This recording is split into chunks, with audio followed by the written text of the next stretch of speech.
Well, after that sobering first session, where we heard a great emphasis on the urgency of addressing climate change challenges, we're now going to look at the development of the energy sector, energy landscape in Greece and the wider region, and in particular, the exploitation of natural gas resources. And in subsequent sessions, we'll look at the development of renewables in the region. So we have a very large panel of speakers, and I'm going to invite all of you to join me on the stage. I'm going to sit here at this far end. So first of all, let me ask the Minister of Environment and Energy of Greece, Theodoros Skylakakis, to join us on the stage. George Tsunis, US Ambassador to the Hellenic Republic. Please take a seat. Welcome, Minister. Hello. Welcome, Ambassador. Next up, we have Osama Mobarez, Secretary General of the Eastern Mediterranean Gas Forum. Welcome once again. Thank you for joining us. And then we're going to hear from the business sector in Greece and the wider region. So please, Fabrizio Mattana, CEO of IGI Poseidon, Rita Galli, CEO of DESFA, Aristotelis Chantavas, Head of Europe Area, Enel Green Power, President of SolarPower Europe, Andreas Borgeas, CEO of Greece Africa Power Interconnector, Eunice Group, George Satlas, Executive Officer and Board Member, ICGB, and last but not least, Antonis Metaxas, Managing Partner at Metaxas and Associates Law Firm, who will be our commentator today. So the format is, if everybody sticks to their time, we will have time for discussion afterwards, which is very important. Maybe we can even take some questions from the audience. So I'm going to stop here and hand straight over to the Minister. I'll speak in Greek. I was asked to do that, so if you don't mind. But I'll give time to our colleagues to have the translation ready, the ones that need it. Yes, you'll find on your tables if you need. The energy landscape in Southeastern Europe, η ενεργειακή εικόνα στη δική μας περιοχή είναι εξαιρετικά περίπλοκη. Είναι περίπλοκη διότι έχουμε μια περιοχή που είναι από πλευράς ηλεκτρικής σχετικά απομονωμένη από την υπόλοιπη Ευρώπη και προφανώς και από τους γείτονες στις υπόλοιπες υπήρους. Έχουμε μια ιστορική εξάρτηση από αγωγούς, κυρίως που έφερναν ρωσικό αέριο. Στα τελευταία 20 χρόνια έγινε μια προσπάθεια να υπάρξει μια πρόσθετη παρουσία αγωγών και από τις χώρες της Κεντρικής Ασίας. Και στην ουσία η Ελλάδα ήταν πάντα, διότι είχε πάρει τη σχετική απόφαση από τη δεκαετία του 80, μια χώρα που διέθετε και πρόσβαση με αέριο LNG. Και αυτή η απόφαση αποδείχθηκε σωτήρια από πλευράς ενεργειακής εξάρτησης όταν έγινε η κρίση της απεχθούς εισβολής της Ρωσίας στην Ουκρανία. Τώρα έχουν περάσει 2 χρόνια. Η Ελλάδα προσθέτει και ένα μια δεύτερη πηγή LNG που υπερκαλύπτει μαζί και με την εξέλιξη της ρεβιθούσα τις ανάγκες της χώρας και αρχίζει να καλύπτει και ανάγκες των γειτόνων. Εξακολουθεί να μπαίνει ρωσικό αέριο, το οποίο έρχεται από τον αγωγό, κάτι το οποίο δημιουργεί δυσκολίες από πολλές πλευρές στις ενδιαφερόμενες χώρες. Για παράδειγμα, όπως ξέρετε, η Βουλγαρία έβαλε έναν φόρο στο αέριο που περνάει από τα δίκτυά της μετά την διακοπή των σχέσεων με την Ρωσία. Αυτό είναι τελείως πρόσφατο. Εμείς ως χώρα εξακολουθούμε και έχουμε μία σύμβαση με την Ρωσία, η οποία θα τελειώσει. Η Ελλάδα έχει μεγάλες δυνατότητες εισαγωγής LNG και είναι ανοιχτή στη δημιουργία πρόσθετων σημείων εισόδου για να μπορέσει να μειωθεί η εξάρτηση από το ρωσικό αέριο, όχι μόνο σε ό,τι μας αφορά, αλλά και σε ό,τι αφορά τους γείτονές μας. Και έχουμε σε εξέλιξη σημαντικές ερευνητικές δραστηριότητες, οι οποίες θα προχωρήσουν στο επόμενο διάστημα, στην επόμενη φάση. Έχει προχωρήσει πολύ καλά η προσπάθεια ως τώρα, που αφορούν την έρευνα για φυσικό αέριο. Μην ξεχνάμε όμως ότι το ενεργειακό landscape για μας δεν περιλαμβάνει μόνο το φυσικό αέριο. Αυτό είναι κάτι που έχει έτσι λίγο μεγαλύτερο διεθνές ενδιαφέρον, αλλά έχουμε εξαιρετικά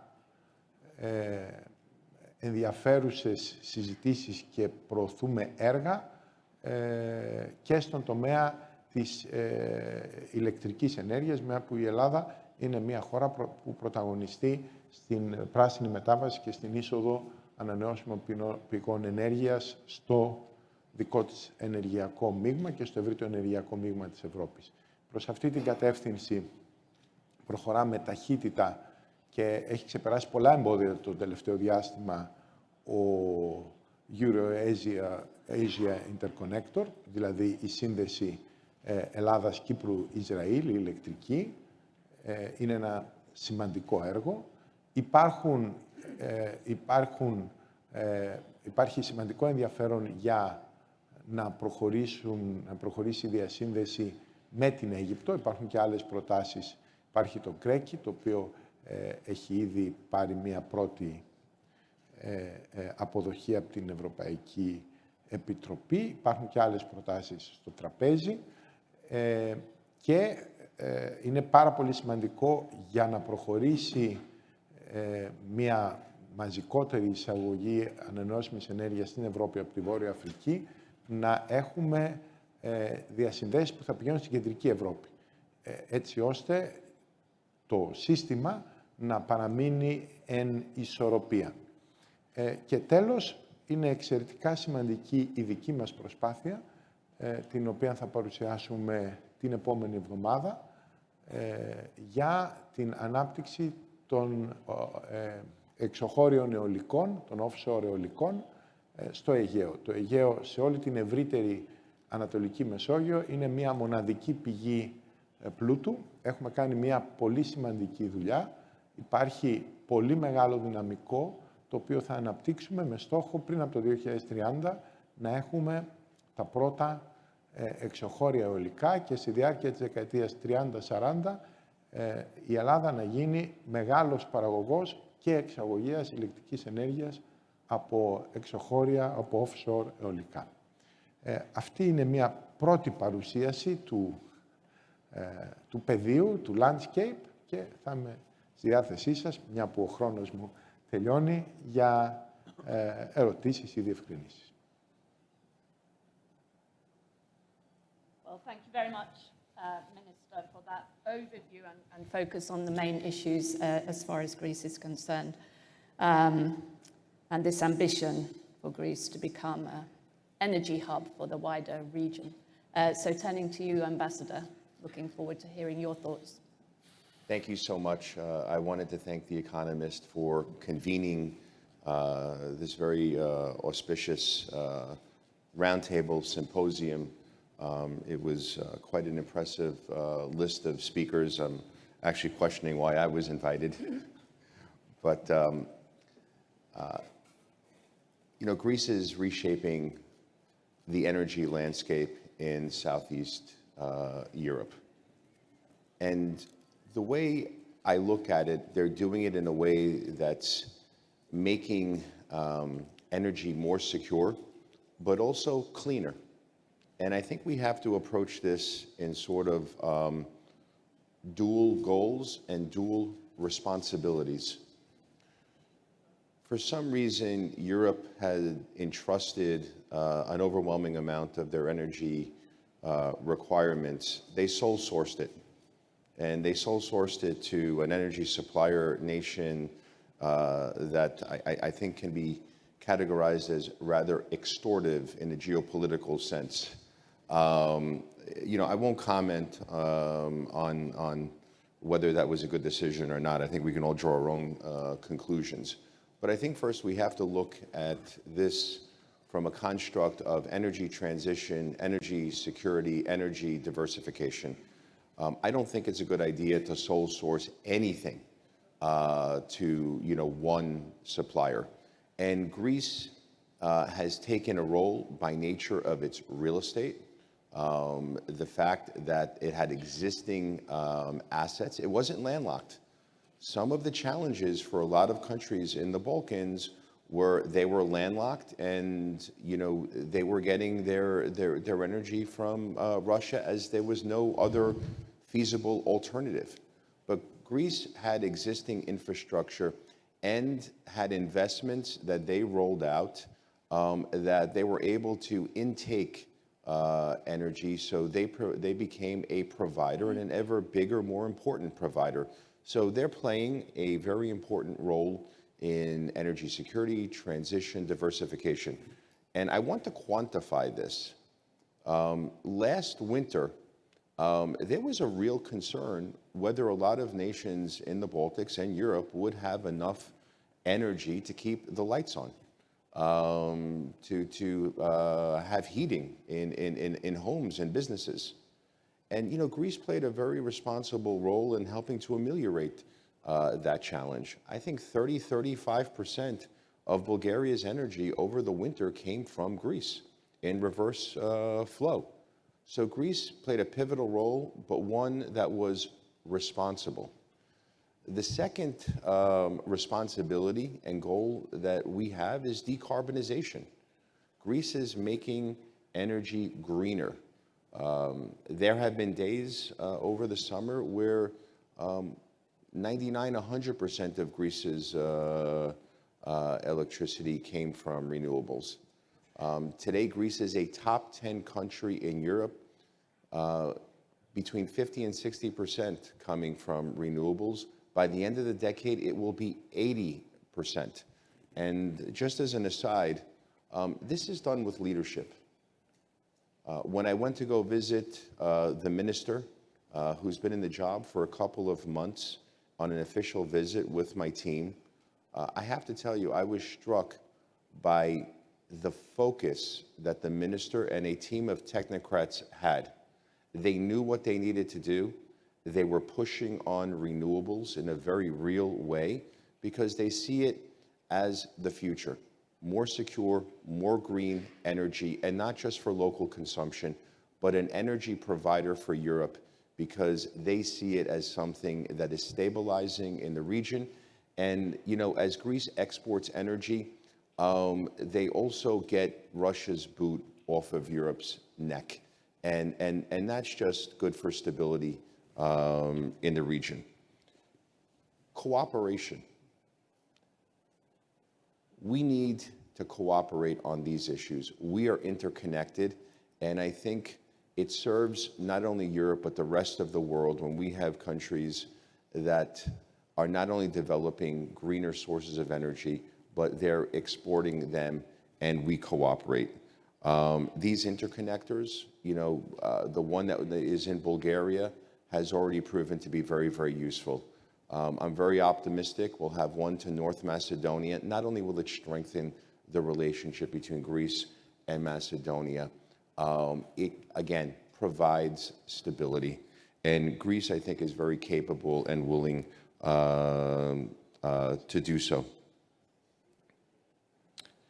It's also important for European integration. And I think the Balkans need to be integrated into Europe. Last year I said something, and I want to repeat it. I think to a large degree, the West has failed the Balkans. I think we've promised them rapid EU, NATO ascension, Western investment. I think we've overpromised and underdelivered. And then we wonder why these countries are susceptible to malfeasance. We need to invest in the Balkans. We need to integrate them into Europe. We need to step up. And I think as Greece is well past the crisis, it could play what has been its traditional economic leadership role, economic diplomacy, energy diplomacy in the Balkans. And I think Southeast Europe will be well served by that. In a couple of weeks, USAID is going to sign an MOU with Greece that allows for a more integrated electricity policy in the region. And I'm going to be traveling to Moldova, Romania, and Bulgaria because I want to highlight how countries benefit by cooperation. Reverse flow and Greece's leadership is going to be very important to making sure that those countries, and eventually Ukraine, has a stable and clean energy source so they can rebuild their country. Very grateful to be with you and looking forward to what my colleagues on the panel have to say. Thank you very much, Ambassador. Over to Mr. Mobarez now. Welcome. Thank you, John. Thank you very much. And I would like to start by thanking The Economist for inviting me to this significant and very prestigious panel. It's really good to come back to this important event.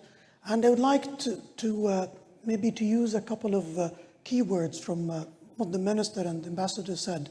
And first is the complex situation.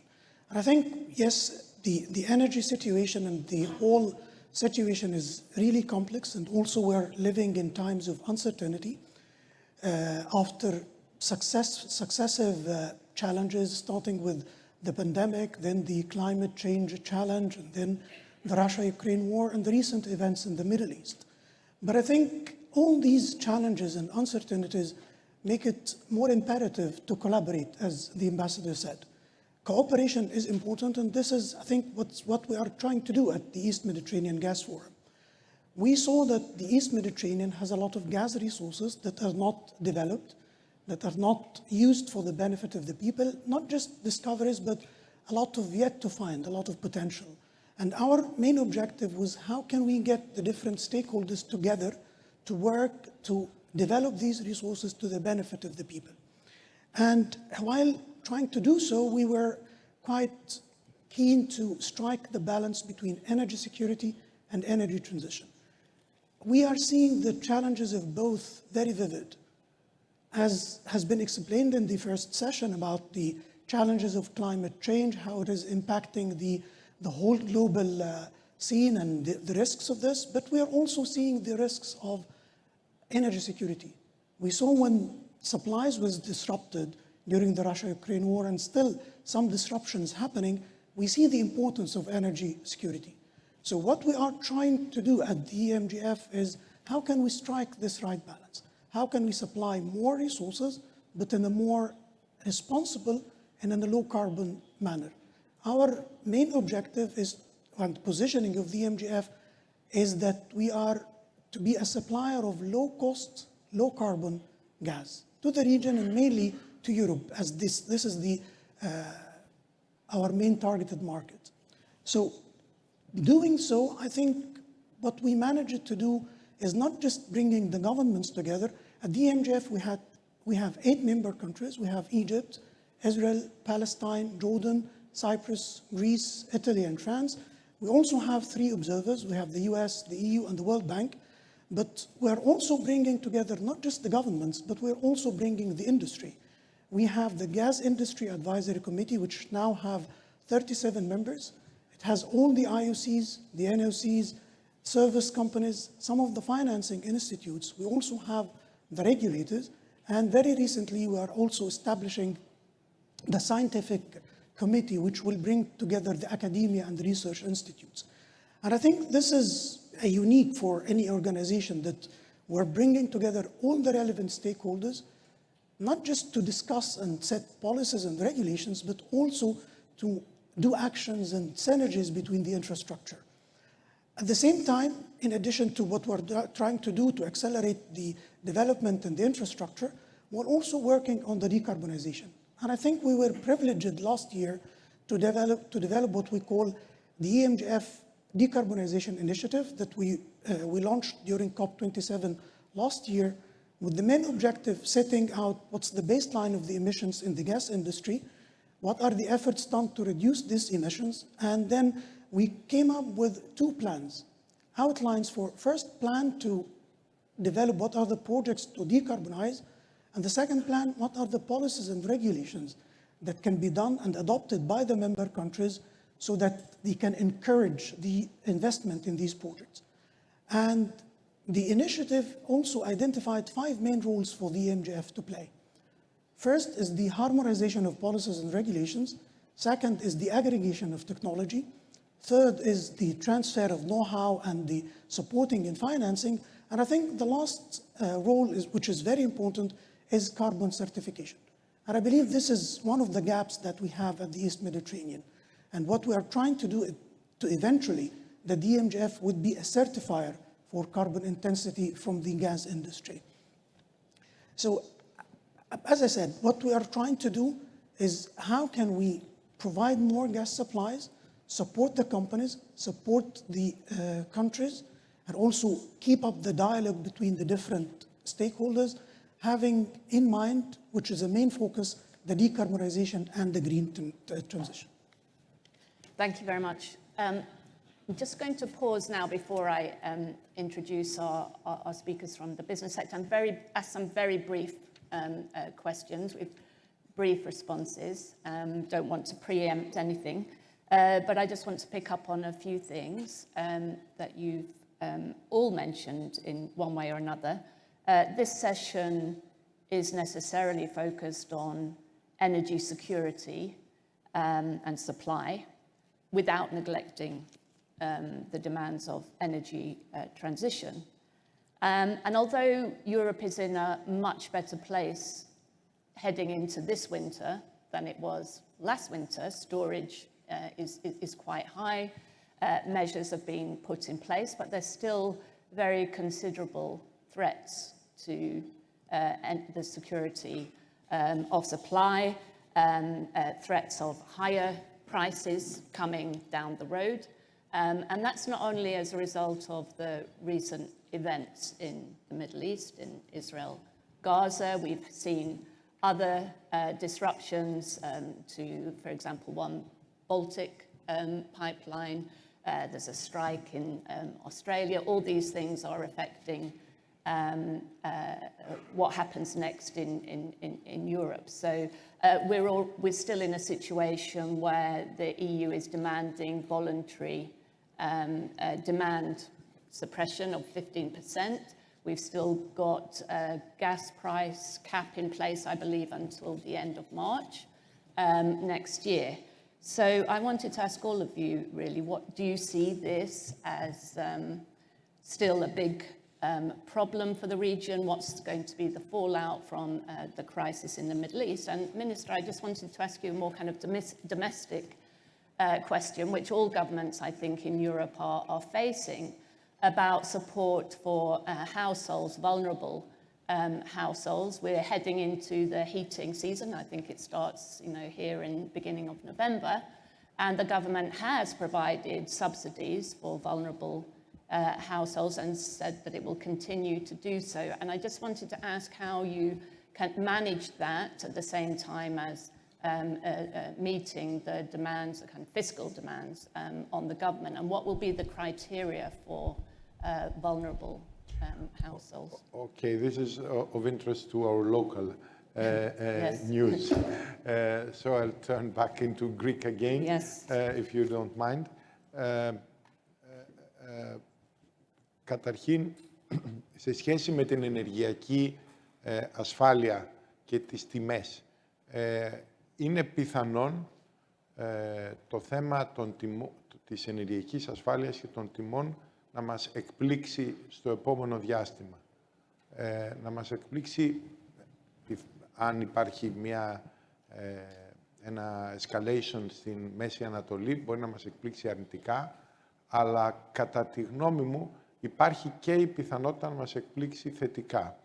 Διότι τώρα παρατηρούμε πολύ συγκριτικά υψηλές τιμές σε σχέση με πριν από 2 ή 3 μήνες, οι οποίες δεν συνάδουν με το βαθμό αποθήκευσης στην Ευρώπη, ούτε με τα καράβια που περιμένουν γεμάτα αέριο, ούτε και με τον χειμώνα, έτσι όπως δεν έχουμε δει τουλάχιστον μέχρι τώρα, ειδικά στην Ελλάδα. Λέτε για την εποχή που ξεκινάει η θέρμανση, αλλά έχουμε 25 Οκτωβρίου και είμαστε ακόμη με το φανελάκι στην Ελλάδα. Είναι αυτή μια πτυχή της καταστροφικής κατά άλλα κλιματικής κρίσης. Συνεπώς, υπάρχει μια πιθανότητα να έχουμε άλλη πορεία στις τιμές.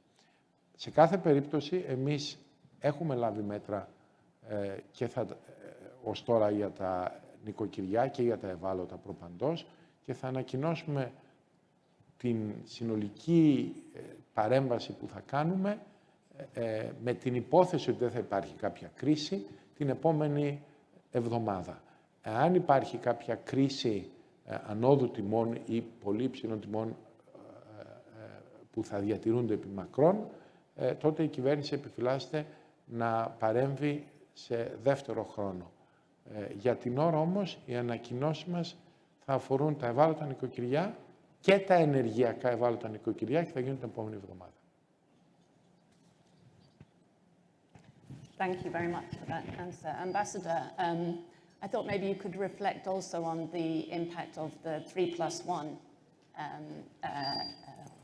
partnership that's between Greece and Cyprus and Israel and the US, and how that's contributed to the whole that energy security in the region, and how that might help in terms of dealing with any fallout from a crisis in the Middle East. Sure. First of all, ήθελα να πω αρέσω που είμαστε ακόμα στα φανιλάκια. Το ελληνικό καιρό, τι να σου πω, δεν θέλω να πάω πίσω στη Νέα Υόρκη. Και μη συγχωρείτε, in my discussion, as trying to get all my points in within the allotted time, I referred to North Macedonia as something other than that, and I understand the sensitivities here. So, se paragon mi sihorite, δεν το έκανα επίτηδες. The 3+1 it continues to be relevant and vital and seminal today. But we have to understand that it's ever-changing and it could change. It started with energy cooperation, and it was really permeated around a pipeline that would connect, the 3 functional democracies in the region. What started out as energy cooperation, and that may ebb and flow in how that is accomplished.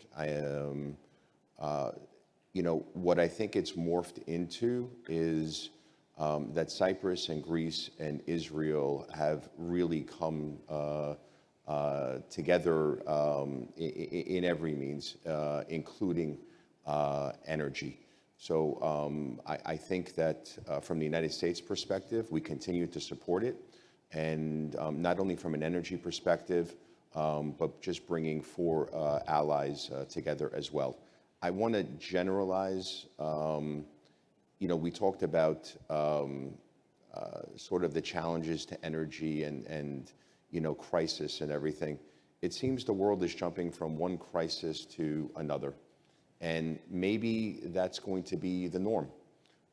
It seems that climate change has created its own sets of crises, whether it's floods or fires, and that seems to be the norm as the 100-year storm is coming every 2 or 3 years. We're going to have to adapt. We're going to have to be much more resilient. We're going to have to make investments in resiliency. We're going to have to continue to press upon energy and decarbonization from a security point of view, but also from a renewable point of view. The prior panel, I think, had an excellent discussion on where renewables have come. And they're becoming more and more affordable, and that's clearly the future as we're transitioning to it. I would hope that we would not consider the substantial improvement, an enemy, as we're transitioning away from hopefully coal and then eventually fossil fuels to something that is completely renewable, and that will take a little bit of time. And I think the 3+1 is morphing from something that was very pipeline-oriented and fossil fuel-oriented to transitioning to energy cooperation that's very future-oriented and very, very, very clean. But what I want to iterate is the United States continues and will support the 3+1 because, we consider it very seminal in this area. Thank you. Mr. Mobarez, I think you emphasize cooperation, and the Eastern Mediterranean Gas Forum has certainly accomplished a lot in recent years in terms of bringing together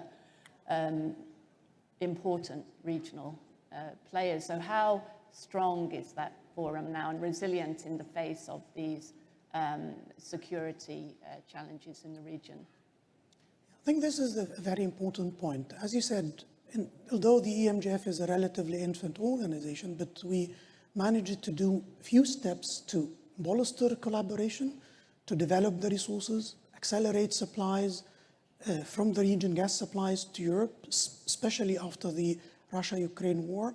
So last year, one of the milestones that we managed to do is signing a trilateral MOU between the EU, Israel, and Egypt. This was signed on one of the sidelines of our ministerial meeting. It was witnessed by President von der Leyen. And the main objective of this MOU is accelerating supplies from both Israel and Egypt through Egyptian LNG facilities to Europe. And I think this was successful because if we compare gas volumes going to EU in 2022 compared to 2021, it increased by more than 30%, which I think is significant, especially with the shortages of gas supplies in Europe. And we're continuing this collaboration where recently Israel and Egypt agreed to increase volumes going from Israel to Egypt and then to be re-exported. We agreed on some outlines for further infrastructure to connect the two countries and also connecting as well Cyprus. Definitely the current events and circumstances might impact the situation. Definitely now everyone is watching closely what's happening. Hopefully that things would calm down sooner, because I still believe that collaboration is important. Even within these tragic events and very sensitive geopolitical situation, still we need to collaborate. as much as we can integrate the economies together and we integrate the interests together, this definitely can withstand the political tough situations. Thank you very much. Okay, let's hand over now to our business representatives, starting with Fabrizio Mattana from Poseidon. Yep. Thank you. Good morning, everybody. Well, it's not easy to add something on the scenario after the introduction of the distinguished speaker before me. I fully share the view that they described on the scenario. I think that the increasing instability, geopolitical instability that you also described yesterday, I think that they are pointing out that whenever we have increased instability in geopolitics, we also have an increasing concern in security of supply. This is something that has been very well described before. And we said that, and we heard that the solution to the security of supply is not one solution, one technology, is a path toward diversification. And we spoke about different sources of energy, and we haven't mentioned that diversification of sources and energy also goes through diversification of infrastructures. And this is what we call for and we do. An example has been mentioned also in Bulgaria, then George will speak about it, but IGI Poseidon contributed as a shareholder of IGB, and that's an example of building infrastructure for diversification.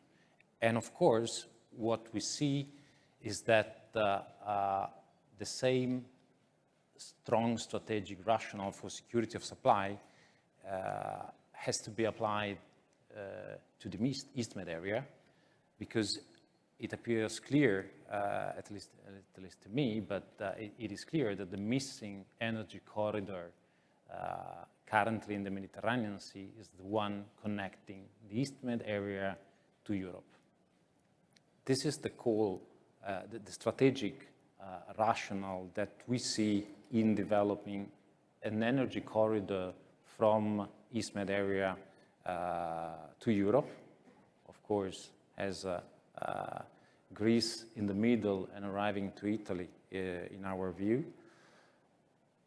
I think that it's important to call it energy corridor, because we know that this started to be a gas pipeline as the beginning, but it's not only a matter of building a pipeline. It's a matter of building an energy interconnection.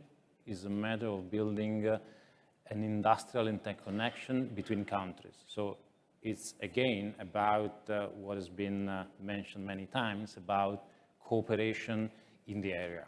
And I think that energy is a tool and is becoming more and more a tool for cooperation. But of course, in my perspective, and more on the business and industry side, it's also a commercial option, because we see that the East Med area has a huge potential for gas. We heard this morning that the timing for developing this potential is not that long, at least is shrinking. And also from the export perspective, I think that having a diversified basket of opportunities for exporting the resources is key. And the interconnection is key for two additional points. The first one is that when we see instability, we see that interconnection is also a tool for mutual benefit and mutual support. So we have heard about reverse flow. When we build an infrastructure, the infrastructure is usually one way, but can be used the other way around in case of instability, in case of needs. And this could be or happens to be more and more important in the scenario that we are unfortunately seeing in the last years. The second point is that the same infrastructure can be thought to be consistent with the path toward decarbonization and energy transition. We started to think about this project many years ago.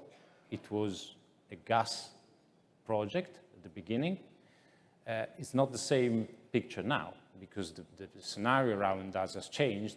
So the project that we are building is going to be a project ready to transport also green gases and therefore hydrogen. And we know that, again, there is a huge potential in the East Med area to produce cheap green gas and cheap hydrogen, and therefore the same infrastructure and the future of infrastructure is to build a connection, an interconnection that will be potentially now important for security of supply of fossil fuels, and in the future an option, an opportunity to open up the transportation of hydrogen.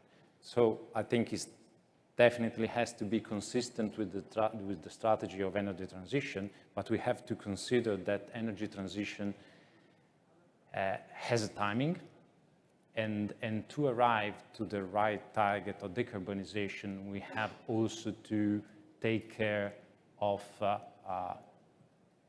sustainability from the security perspective on one hand and economic sustainability on the other. And I will just comment on this before leaving the floor. Very briefly. We mentioned about the cost of energy and the support, because you asked about the support of Europe. We know that Europe last year spent around 800 billion euros in order to support final customer, to protect the final customer over the spikes of energy prices.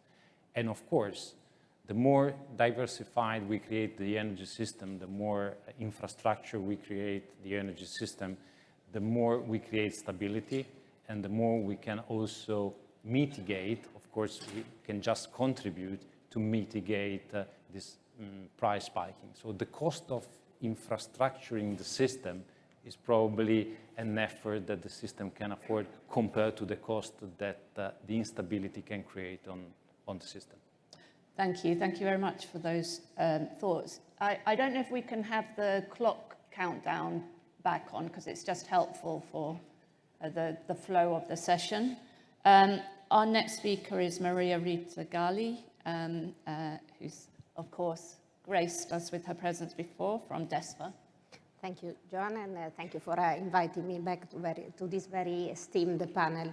Well, as Fabrizio before me, it's difficult to add many significant things after all has been discussed, but let's give me some, let's say, facts and figures about how much Greece has been and is being contributing as an important entry door for and an important, let's say, anchor of security of supply for the broader region. Let's say the Greek natural gas infrastructure, the Greek gas infrastructure have been evolving very significantly in the span of a few years, starting with the first reverse flow to Bulgaria, the expansion of Revitusa, the interconnection with TAP, the interconnection with IGB, and there is a lot to come, because very early next year we will have in operation the Alexandroupolis FSRU. And on top of that, or to accommodate all of these, DESFA, as the natural gas transmission system operator, is on the ground with many significant investment. And this investment will enable not only to deliver what has been done last year, that is a plus 300% year-on-year increase of export, but the possibility to reach 4 times our export capability by mid-2025. And among these important projects, there is a new export route, and I'm happy that the ambassador mentioned North Macedonia, because just yesterday, together with our partner Nomagas, we have reached the final investment decision. And so the project now is officially ready to go on the ground, and we will start the construction very early in the course of next year. So this project has passed from the development and conceptual phase to the true execution phase. And I have to really thank the effort of the Greek institution, of the US Embassy in supporting the acceleration of this project. The fact that LNG is playing an important role is proven not only by the fact that Greece has sanction, and now we will have a new FSRU pretty soon, but we are currently marketing the capacity of the Revitusa terminal for the next up to 15 years, and we see a continuous interest for booking capacity, and already up to 2026, all the capacity of the terminal has been sold, which means that the two terminals, the Alexandroupolis and the Revitusa, are very complementary and serve the need of Greece and the neighboring countries. This gives us an overview of what we are doing today, but there is a great interest to do more. We, together with TAP, together with ICGB and Bulgar Transgas, we have launched a non-binding market test where we have received interest from 27 players, out of which only 10 Greek and the rest Southeastern European players, to obtain more capacity to transit Greece. And this is where cooperation is very important, in the sense that, of course, this requires a very strong alignment among all the neighboring TSO, the neighboring countries, to make it happen and to create a very clear path for this supply of LNG to reach the countries in the center of Europe which have no access to the sea, and not only, of course, Bulgaria, Romania, and Serbia, but up to Moldova, Ukraine, Hungary, that for which, let's say, finding alternative to Russian pipe gas is very difficult. Let me close very briefly to the fact that this role of the gas infrastructure in Greece are not, and the role of Greece as this energy corridor is not limited to the present. We all consider paramount the need of decarbonization. And that's why all these new pipes are built, as was mentioned also by Fabrizio, as being already 100% certified to transport hydrogen. And the European Commission has recently very clearly recognized the role of this southeast corridor for the clean energy through the inclusion of our project to build a dedicated transit hydrogen pipeline into the project of common interest at the European level. And last but not least, we don't have to forget that we can also, as an industry, contribute to what Sir David mentioned as being removal. Of course, we are not yet up to the direct air capturing, but Greece is moving important step toward developing integrated value chain for the capturing of the CO2. And again, the role of East Mediterranean reservoirs, also for future use of these reservoirs to store the CO2 that is captured in Europe, is crucial. So strengthening the cooperation among the countries, among let's say, the Mediterranean Sea, is important for the gas of today, the green gases of tomorrow, and also for use of these reservoirs for CO2 storage. Thank you very much, Maria. Bang on time. Now, the Minister will have to leave at 11:10 because there's a vote in Parliament that he must be at. But we're going to carry on with our panel just to let you know in advance. Mr. Chantavas now from Enel Green Power and SolarPower Europe. Thank you very much. In this very interesting panel about geopolitics, some may wonder what is the role of a renewables representative. And I would say that one of the most important words in geopolitics is autonomy. And autonomy is secured only by generating the energy you need in a country, in your country, without depending on other countries. And the only way to this is by generating the energy by renewables. So what we need to do is to accelerate the generation installations of renewables in our country. And why should we do this? Because we also care about the cost of this energy. And today, it's well known globally that the cheapest generation alternative that we have is generating this energy by renewables. And also, why should we do this? We should do this because also it's the fastest way to move ahead. All the plans that we have discussed, all these big plans about corridors, about pipelines, about transmission lines, require time.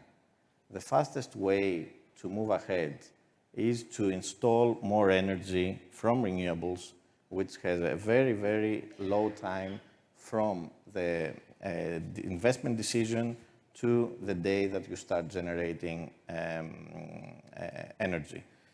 And why should we do this as well? Because it's environmentally friendly. Sir David mentioned that all these arguments about why should we worry? Why should we understand that we are facing a critical situation? When we say that the sea level will increase by 2 or 3 meters by the end of the century, we all understand what's going to be the impact for the globe and also for our country specifically. 1.3 degrees have increased already. And this 1.3 magic number reminded me of a very interesting article I read the other day about 1.3 trillion of investments by infrastructure, equity funds that divested from renewable energy in 2023. So we have a paradox here. We know that we need more renewable energy. We know that we need to accelerate this effort, meaning that this should be a very lucrative business for investors. And at the same time, we have big investors not, let's say, accelerating their investments on this. Something we are doing wrong. And what are we doing wrong? We are not very fast in admitting the risks and in preparing the regulatory and legislative frameworks to attract these investments. We are not very ambitious in confronting the difficulties that we face in implementing new renewables investments. Therefore, I think that the government's role is very, very crucial. And going to our case, the Greek case, in my point of view, we have taken significant steps ahead.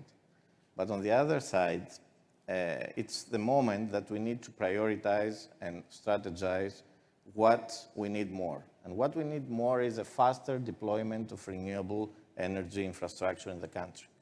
Therefore, I really endorse the recent initiatives by the ministry to revisit the way that we are trying to accelerate investments, to prioritize projects. In my view, we should look into a couple of main characteristics. One should be the credibility of investors. Credible investors are the ones who are able to deploy faster these projects. And the second is to be smart. We need to understand how important it is to involve storage infrastructure in our future plans. This is one of the most important steps that we need to accelerate. And also, we need to understand what are the impacts on the renewables mix.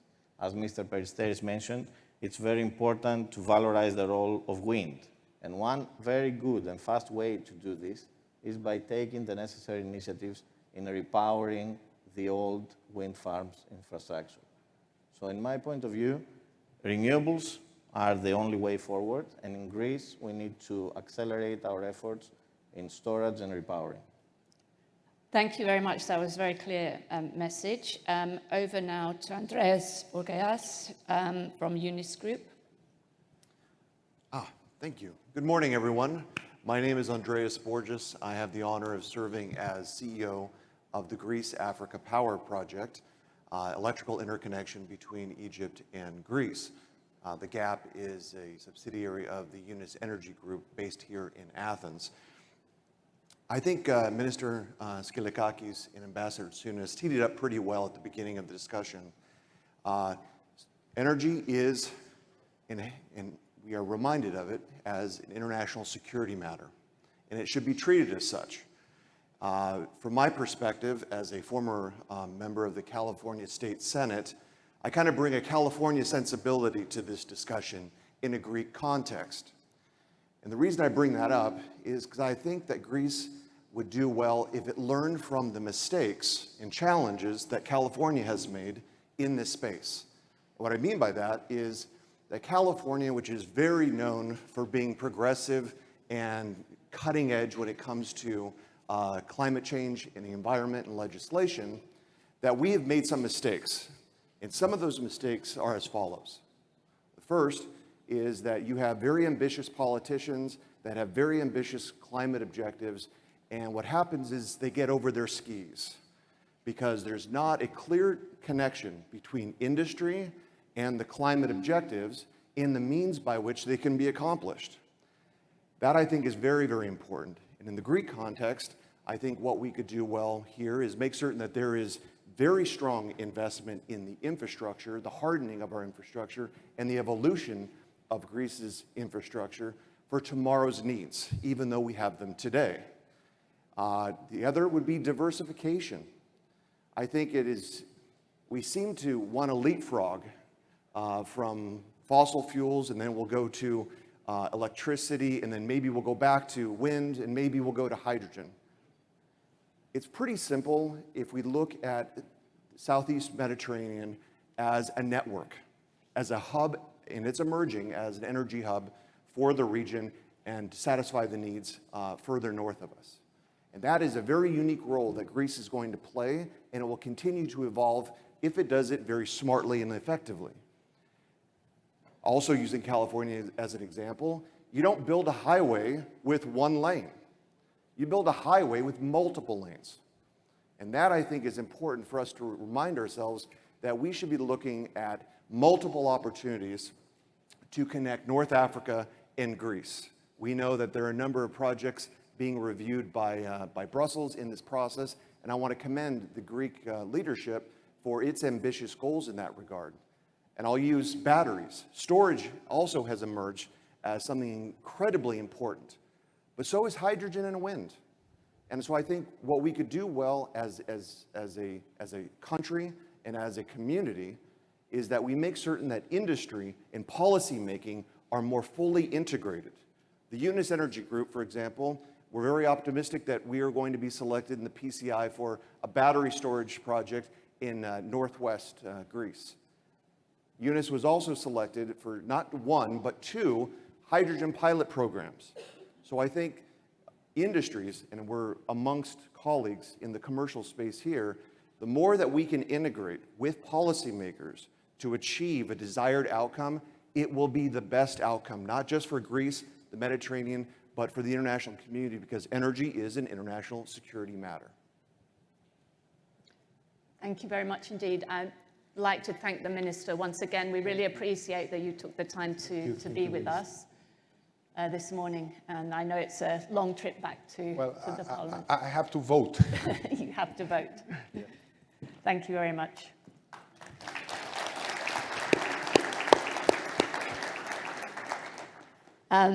Now I want to turn to George Satlas, Executive Officer and Board Member of the Interconnector Greece, Bulgaria. Thank you very much. It's a pleasure being here in this audience with our shareholders and stakeholders. I will try to be brief. What I would love to say is that ICGB became a reality 1 year earlier.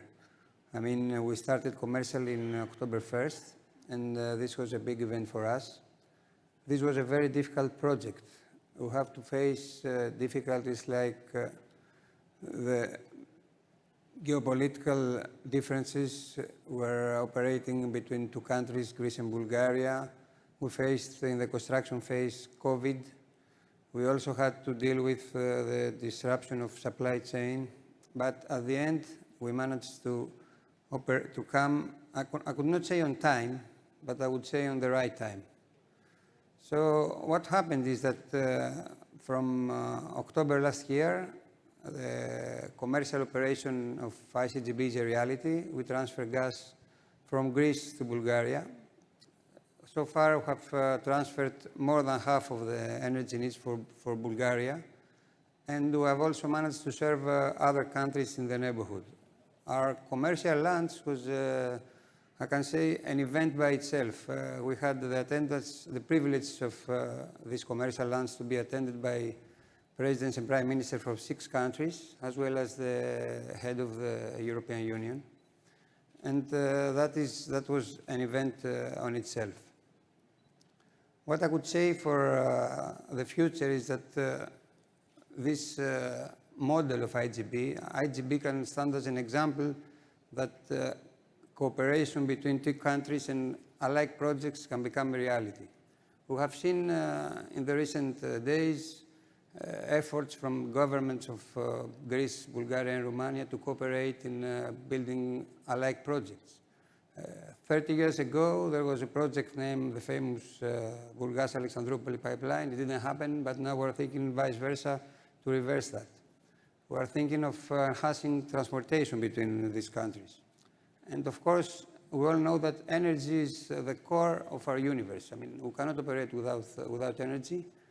It's where we are, but we need to enhance, we need to go greener, we need to decarbonize. Okay, Greece has made very big efforts in decarbonization.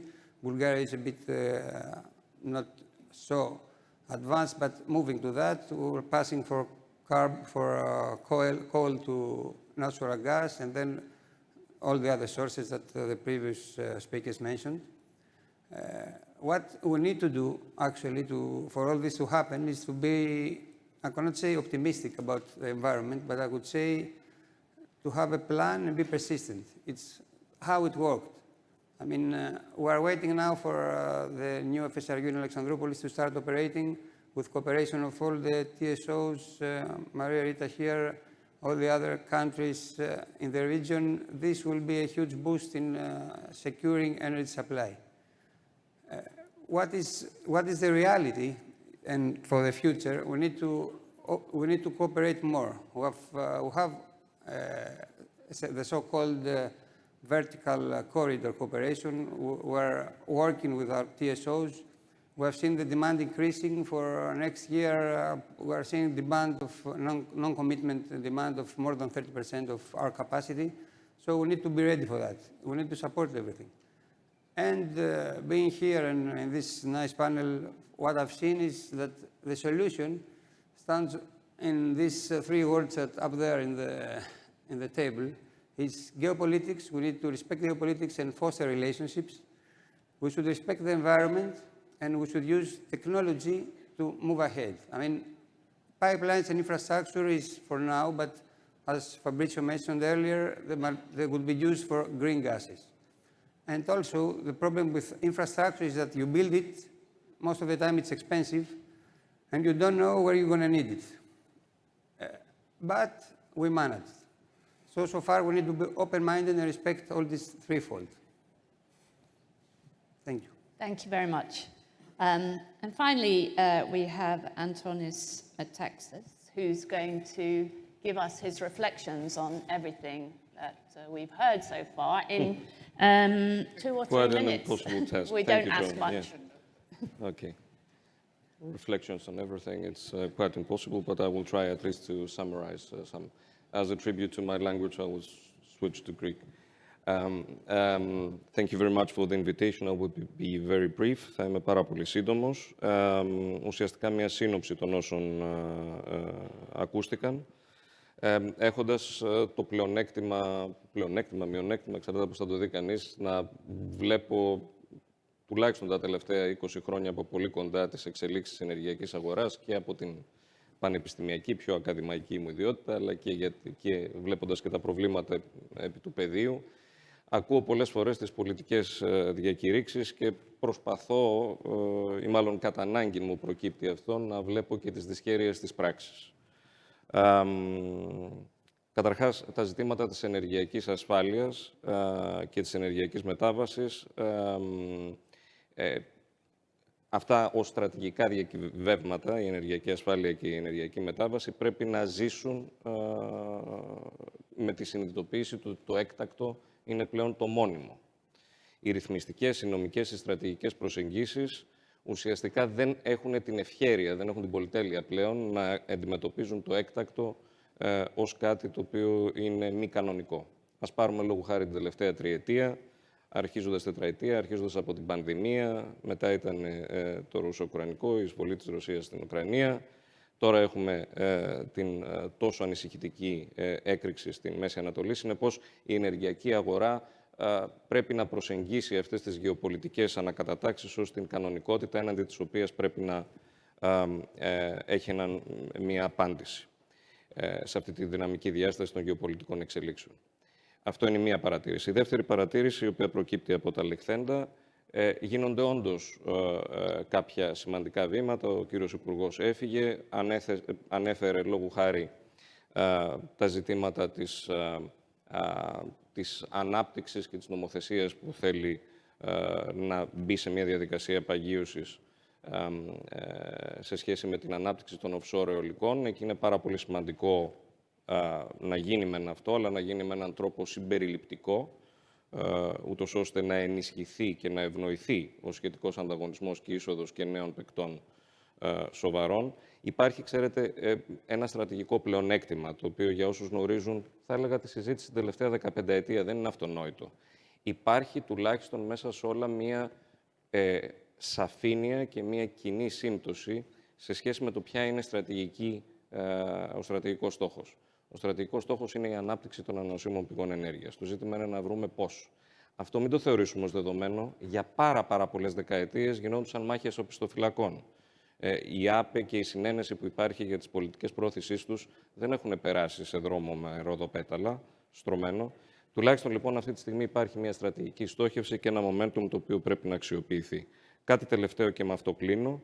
Μία από τις μεταρρυθμίσεις, και συνδέεται με αυτό που είπε και η κυρία Γκάλη, όταν μιλάμε για την κλιματική αλλαγή, πρέπει να βρεθούν και οι τρόποι αποθήκευσης του CO2. Την προηγούμενη εβδομάδα, και αυτό το βλέπει κανείς με θετικό μάτι, εξήγηλε ο Υπουργός κάτι το οποίο φιλοδοξεί να είναι μια μεταρρυθμιστική προσπάθεια πολύ σημαντική για τη χώρα. Με πολλές δυσχέρειες βέβαια και πολλά νομικά ζητήματα βλέπω, αλλά σε κάθε περίπτωση η πολιτική βούληση είναι σημαντική. Να γίνει μια άλλου είδους πρόγραμμα στρατηγικής διαχείρισης των ελληνικών δασών σε συνδυασμό για να υπάρξει και μια αγορά με την υιοθέτηση των λεγόμενων voluntary carbon credits. Αυτά λοιπόν είναι πολύ σημαντικές μεταρρυθμιστικές προσπάθειες και είναι σημαντικό να προχωρήσουν για να υπάρξει μια όσο το δυνατόν μεγαλύτερη προσαρμοστικότητα στις ιδιαιτερότητες της περίοδου που διανύουμε. Ευχαριστώ πολύ. Well, thank you very much for that. This session started late, 10 minutes or something, so I don't want to extend it unduly. I know you all want coffee, but I know there's a lot of interest in this question. And so I do want to give the opportunity to anybody from the floor to ask a question, which will require very brief answers. But anybody here who's got a pressing question for anybody on the panel. And it's very hard to see. Okay, I can see you. So we have a gentleman here. Have we got a microphone, please? And please just introduce yourself, a brief question, and we'll try to get it answered. Yes, good morning. My name is Andreas. I would like to ask, how do you see the major countries, Germany and France, in this energy transition?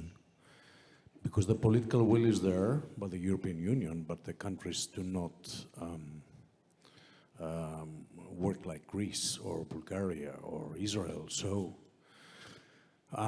how can we push a little bit in terms of knowledge transfer and political will, the major countries like Germany, for example, or Austria? Thank you.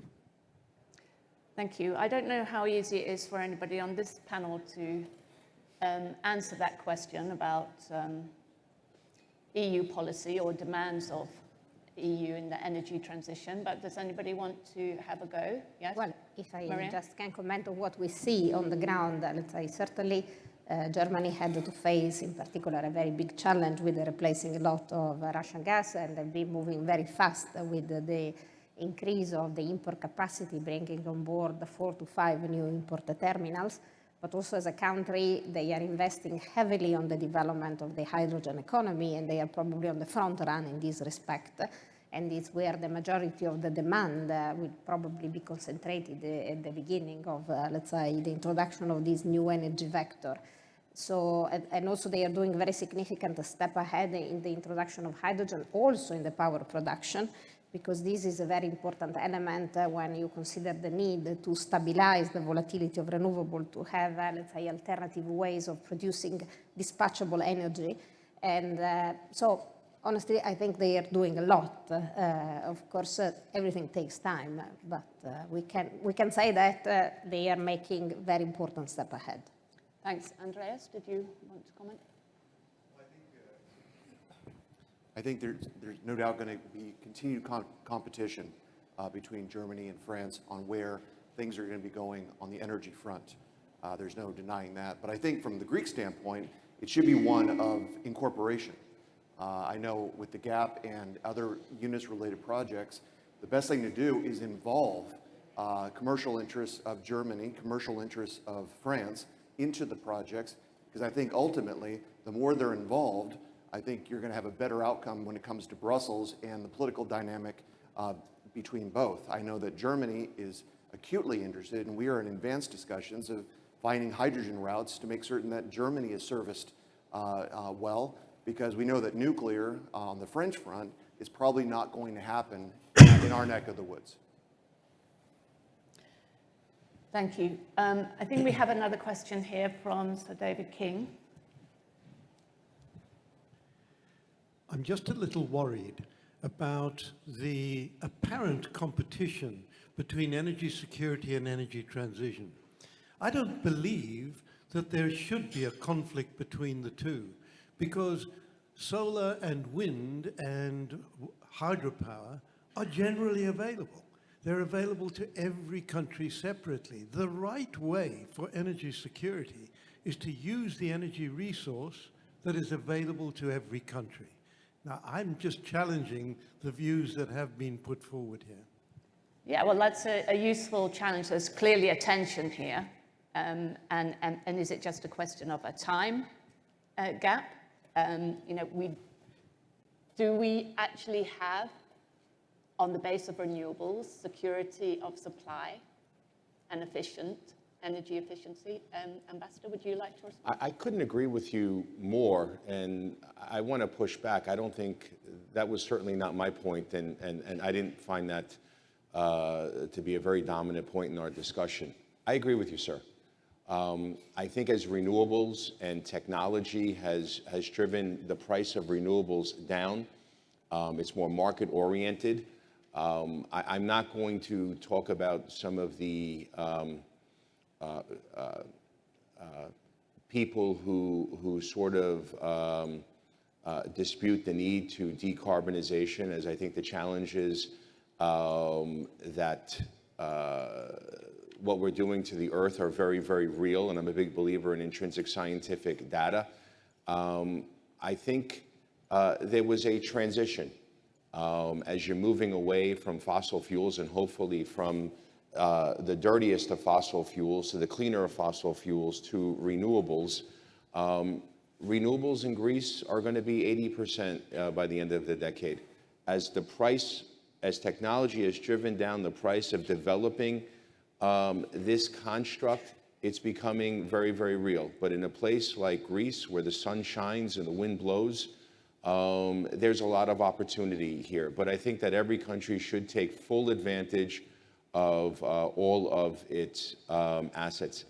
The fact that we're here talking about this, you know, people are talking about investments. People are talking about energy connectivity. The conversation is driving investment, which I think is driving the change, which I think speaks to, you know, we're taking advantage of the opportunities that are presented to us. We've spoken about what I'm slightly concerned that we haven't touched upon. We've spoken about energy connectivity and what we're doing in terms of security and stability. I think we also have to discuss that it also brings about a more vibrant, better way of life. When you have a stable energy source, when prices come down, it puts more money in household pockets. It enhances manufacturing, it enhances construction, it enhances global trade, it enhances economies. As you know, energy is one of the biggest things to the P&L. And every time you have a crisis, or every time, you know, we are uncoordinated, energy prices go up, it impacts GDP, which impacts families, we're subsidizing to the tune of $800 billion, 800 billion euros. That was an interesting fact that I wasn't aware of. Today they discussed in Kateremini that it was about 11 billion euros in Greece. Think of where that money could go in terms of helping families, healthcare, education, and other investments to improve the lives of people. So this is not only energy in terms of security and a geopolitical tool. It really has to be as an economic tool to expand economies, to bring people into the middle class and to improve their livelihoods. I know we have to finish this session. I'm going to get sent a note, but so it has to be very brief. Yes. I completely agree with you. There has to be no conflict between energy security and energy transition. If we have a conflict, this means that we will favor one over the other, which is completely wrong. Both are serious challenges, and to some people think that energy security is a short-term objective and energy transition is a long-term objective. I believe both are wrong. Energy security and energy transition should be short-term and long-term objectives. They have to walk hand in hand. But it's a matter of timing. Yes, renewables is definitely important, but if we think about the past 10 years, for instance, what was the share of renewables in the energy mix? It was very minimal.